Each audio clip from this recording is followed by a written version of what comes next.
One of the things that Ecclesiastes does have in common with the book of Proverbs is that it does speak a little bit about how we speak and the words we use to communicate. And our verse for today is chapter 5, verse 2, where Ecclesiastes shares these words of warning. Never be rash with your mouth, nor let your heart be quick to utter a word before God.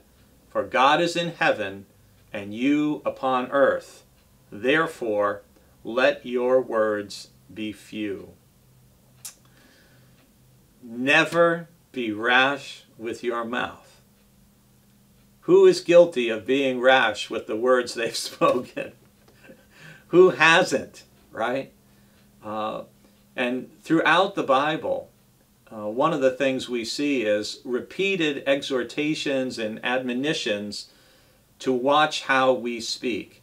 And this passage should remind us, or it reminds me anyway, of two significant New Testament passages. It reminds me of Jesus in the Sermon on the Mount, where he says, "Let your yes be yes, and your no be no. Anything more than this is trouble," basically. And think about the letter of James, where James talks about the tongue and the power of the tongue and how it's like a restless evil full of deadly poison. All these passages from Ecclesiastes, from Jesus, from James that warn us about our speech and to be careful and to be appropriate in what we say. Are words of Scripture which seemingly many people in our culture ignore or don't take to heart. Now, of course, if someone's not a Christian, they don't need to.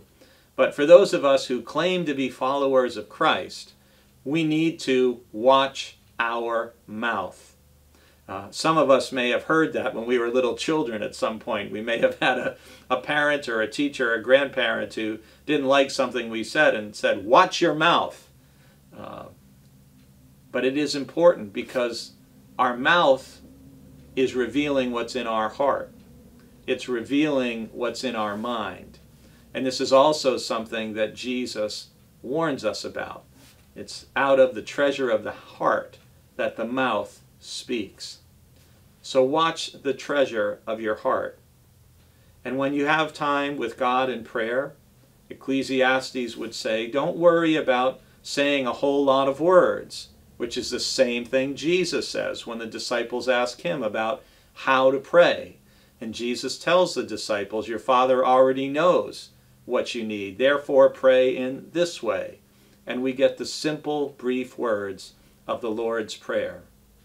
When you think about praying, perhaps consider saying less and letting God know you're there and you're listening, and invite the Lord to speak to you.